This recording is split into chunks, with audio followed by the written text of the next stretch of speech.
भगवान बाबा हनुमानजी को प्रणाम, महानत्यागी बाबा जुमदेवजी को प्रणाम, परमात्मा एक।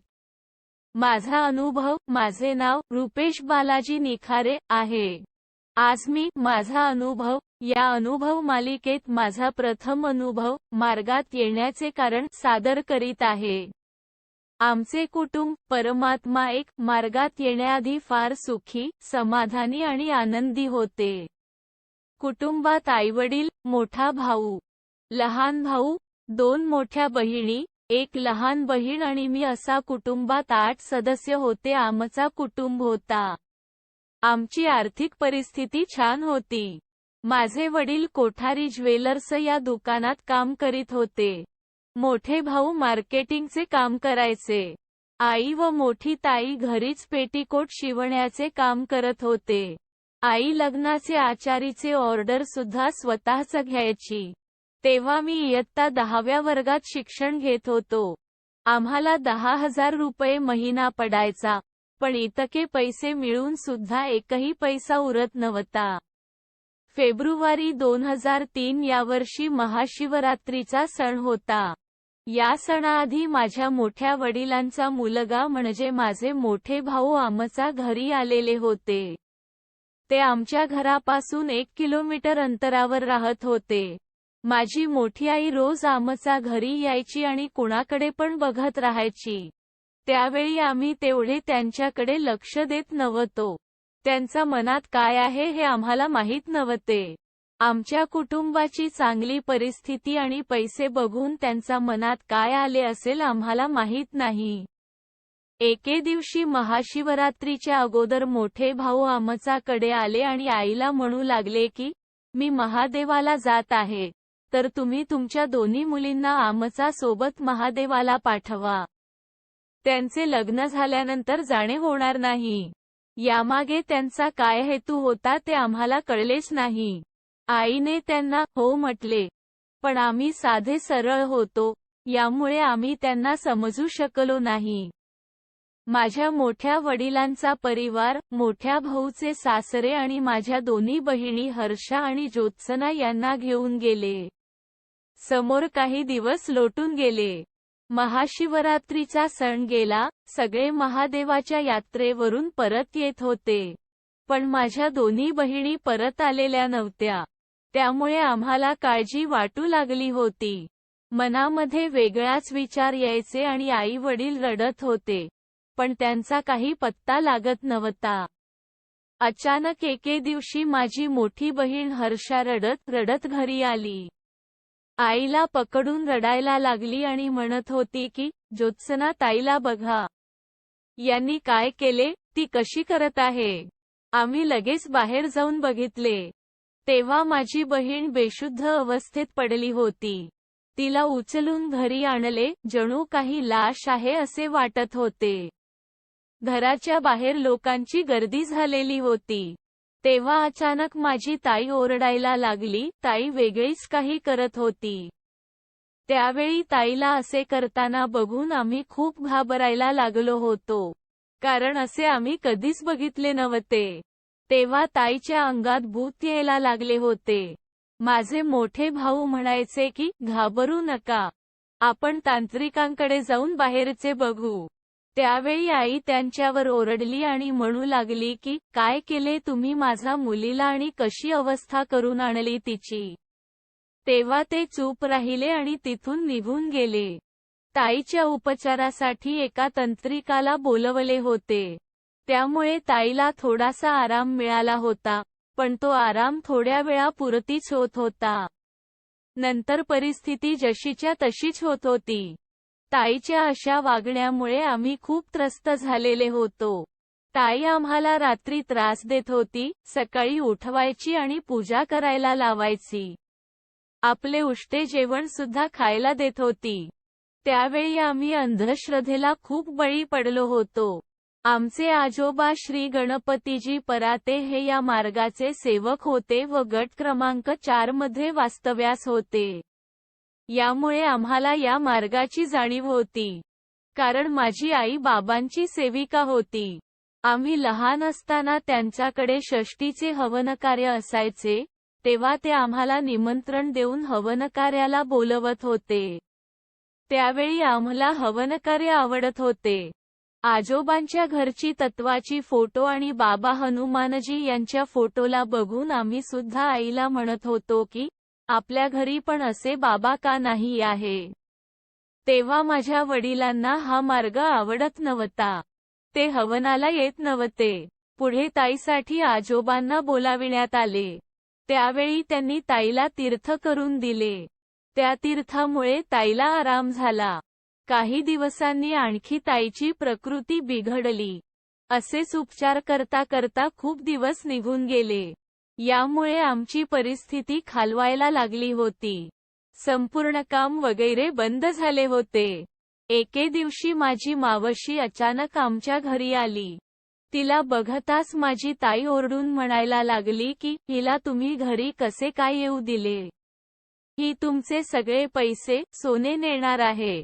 तुम्ही हिला घराच्या बाहेर काढा. त्यावेळी माझी मावशी आईला म्हणाली की तू मार्ग घेऊन घे, नाही तर कुणी वाचणार नाही. त्यामुळे या मार्गात एक म्हण आहे, देव तारी त्याला कोण मारी, ही सत्य झाली आहे.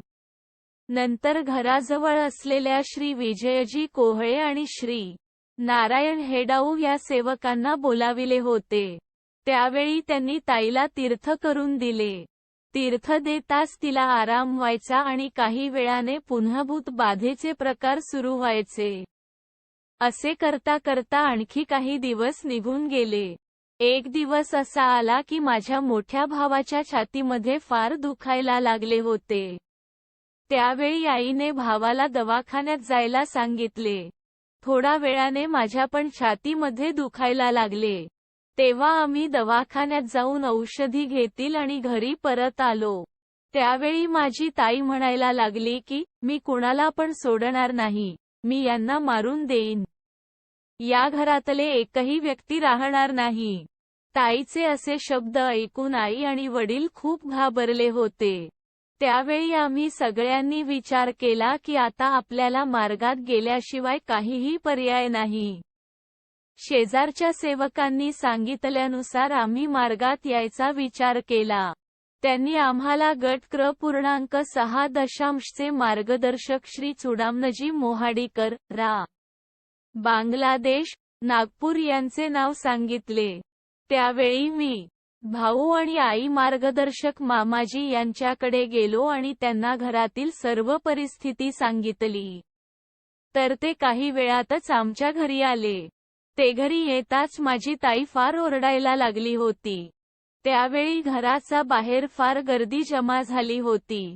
ताईच्या अंगात त्यावेळी जी देवता आलेली होती ती आम्हाला म्हणाली की तुम्ही यांना कशाला बोलाविले आहे. मी तुम्हाला सोडणार नाही. आणि मार्गदर्शक मामाजींना फार वाईट शब्दात बोलत होती. तेव्हा मार्गदर्शक साहेबांनी म्हटले की कोण कोणाला सोडणार नाही ते आता बघतो. आणि ताईला विचारले की तू कोण आहेस, कुठून आली आहेस. तर ताई सांगायची की मला ज्या लोकांनी महादेवाला नेले होते त्या लोकांनी पाठविले आहे. आणि खूप ओरडत होती. तेव्हा मार्गदर्शक साहेबांनी पाणी मागून 1 तासात 3 वेळा तीर्थ केले. पहिले तीर्थ ताईच्या डोळ्यावर मारले आणि प्यायला दिले. त्या तीर्थामध्ये ताईला थोडा आराम मिळाला. नंतर दुसरे तीर्थ तसेच दिले. ताईला आणखी छान वाटले आणि तिसरे तीर्थ दिला तेव्हा ताईने आई म्हणून आवाज दिला. तेव्हा आम्हाला वाटले की खरंच भगवान आहे. तेव्हापासून आमचा या मार्गावर विश्वास बसला. मार्गदर्शक साहेबांनी सांगितले की मार्गात यायचे असेल तर विचार करा आणि घरी या. आम्ही घरी सगळ्यांनी विचार केला. माझ्या वडिलांना हा मार्ग आवडत नव्हता. पण या अनुभवाने त्यांचा पण या मार्गावर विश्वास बसला होता. त्यामुळे वडील मार्गात येण्यास तयार झाले. आम्ही सर्व कुटुंब मिळून मार्गदर्शकांकडे गेलो. त्यांनी आम्हाला या मार्गात मरावे लागते असे सांगितले आणि मार्गाबद्दल मार्गदर्शन केले. तेव्हा सांगितले की जुने विचार व देवी देवतांचे मूर्तीचे फोटोंचे विसर्जन करावे लागेल आणि तुम्हाला एका भगवंताला मानावे लागेल. आम्ही तसेच केले. घराची साफ-सफाई, फोटोचे विसर्जन करून मार्गदर्शकांच्या घरी गेलो. त्यांनी आम्हाला 3 दिवसांचे माफीचे कार्य करायला सांगितले. माझ्या ताईला या 3 दिवसांच्या कार्यात आराम मिळाला. तेव्हापासून ताईच्या अंगात एकही भूत आले नाही. पुढे आम्हाला 7, 11, 21 दिवसांचे कार्य देण्यात आले. आम्ही 5 वर्ष साधे कार्य केले आणि या कार्यात माझ्या मोठ्या ताईचे लग्न अगदी आनंदात झाले. समोर आम्हाला त्यागाचे कार्य देण्यात आले. त्यागाच्या कार्याला काही दिवस झाले होते. तेव्हा वडिलांनी दुकानात असताना दुकानाच्या ग्लासने नळाचे पाणी प्यायले. त्यामुळे आमचे कार्य खंडित झाले. काही दिवसांनी आम्हाला आणखी एकदा त्यागाचे कार्य देण्यात आले. या कार्यात माझ्या वडिलांनी बाबांच्या निवस्थानी पेढा खाल्ला होता. वडिलांनी ही चूक लपवून ठेवली आणि आमचे कार्य पार पडले. मंडळातून फोटो आणून आमच्याकडे हवनकार्य झाले. काही दिवसांनी वडिलांना हरणीचा त्रास सुरू झाला.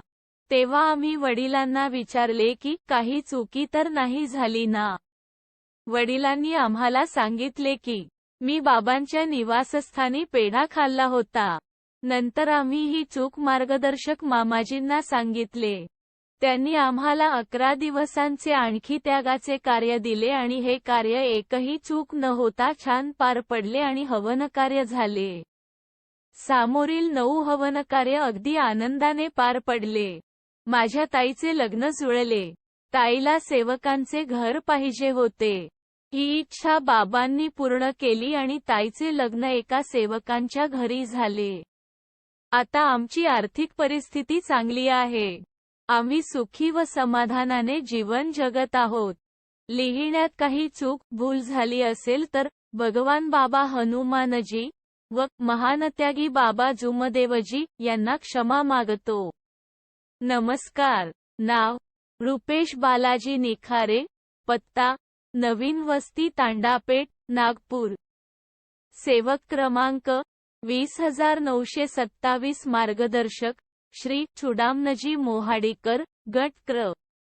6 बांगलादेश नागपूर. परमपूज्य परमात्मा एक सेवक मंडळ वर्धमान नगर नागपूर.